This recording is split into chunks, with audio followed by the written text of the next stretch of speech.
Good morning. So go to chapter 20, government failure. We've discussed about market failure. So it means market could fail, right? So if market can fail, government is trying to come into this situation by intervening to correct the market failure. As long as the market can fail, government can also fail.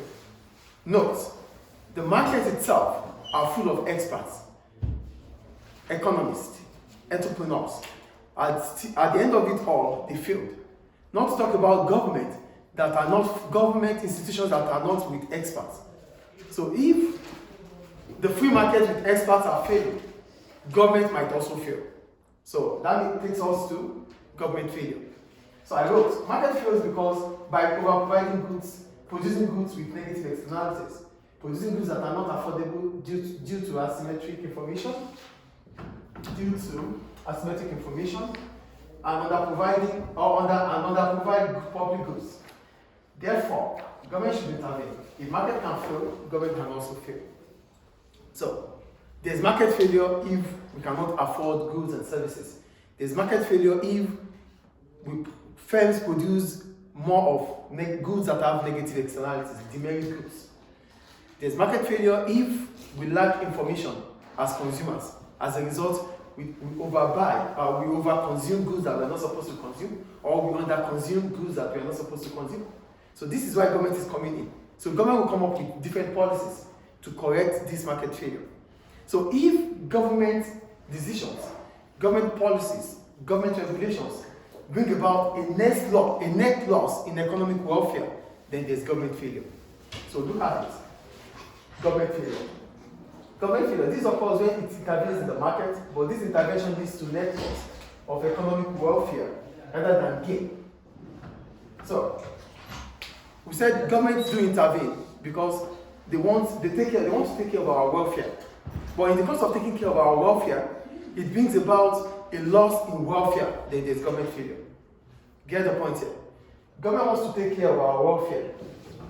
But in the course of trying to take care of our welfare, it brings about a loss, not a gain. Then there's government failure.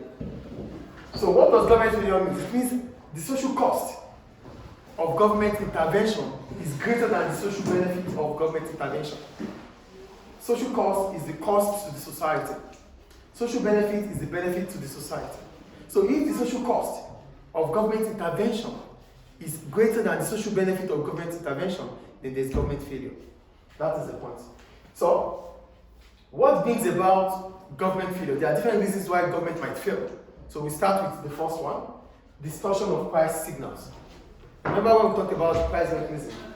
Price is a signal in the market. Price tells us as consumers that we have to buy now. Price tells us as producers that we can produce now. So there's a signal in the market. So price does not only mean the product you are buying. Price can also relate to the amount we are being paid as employees. So price is not just what we buy or what we sell. Price can also be on taxes. Price can also be on wages. So these things are about price. So government will take decision. Here I wrote. Price is a signal in the market. This will be as a result of government imposing tariffs. What are tariffs? Tariffs are taxes on importation. Tariffs are what? Taxes on importation. So if government imposes taxes on importation, why do government do that? Government might do this. If government does that, government wants to stop importation of goods to our country, to give domestic firms the opportunity to produce more. Get the point here. Government has imposed tariffs, which is taxes on importation. If government is coming up with this, it means government wants to stop us from buying from abroad so that domestic firms can produce more. But what is the problem here? Domestic firms might be running at a higher cost for production. But as a result of this, government will not stop. Government has encouraged them to produce more, despite the fact that there's high cost. They produce with higher costs. Remember, when the cost of production increases, supply is supposed to what? Reduce. But because government has encouraged them to continue to produce, even at a higher cost, they will continue to produce. goods that are imported goods that are cheaper will not be able to come to our country. Then we domestic consumers, we have to buy at a higher price. Because when there's higher cost of production, there will be higher prices. There will be higher prices for consumers. Get the point? There's higher cost of production for local firms, but they continue to produce because government wants them to produce. Because government has stopped importation of cheaper products into the country. So they will continue to produce at a higher cost. Producing at a higher cost will bring higher prices. So we consumers have to pay higher prices on these products, these domestic products. So government wants to protect us, but at the same time, now we have to pay more prices. We have to pay higher prices. Is government protecting us that way? No. Because welfare is loss. Welfare is loss than gain. So if government comes up with a policy that is bringing about a welfare loss than gain, it's a government failure. So higher cost here, government is stopping taxes, tariffs. Why is government stopping it? Government wants to encourage domestic firms to continue to produce.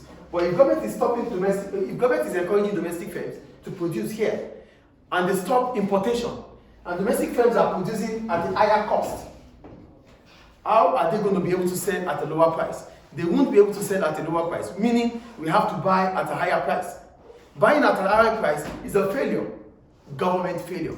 So government comes up with a policy here to save us, but at the end of it, the policy is bringing up a welfare loss to us. That is government failure. Another example is government trying to raise the income level of the poor by increasing the minimum wage. What is minimum wage? The amount of money you receive as the lowest rank officer in the country. So if government is increasing the minimum wage, firms might not be able to pay. If firms are unable to pay, they will stop employing workers with low wage. You know, we have different categories of workers. There are some workers with higher wages. There are some workers with lower wages. So if government is trying to employ workers, if government is trying to increase the minimum wage of workers that are getting lower wages, firms will stop employing them. So rather, firms will employ workers with higher wages because government is not increasing their own wages. So unemployment in the economy would increase. Look at the point here. Government is increasing minimum wage so that the poor can afford goods and services, so that the living standards of the poor can improve. But if government is trying to do this, firms might not be able to pay. If they cannot pay, what happens? They will not be able to employ workers with low wages.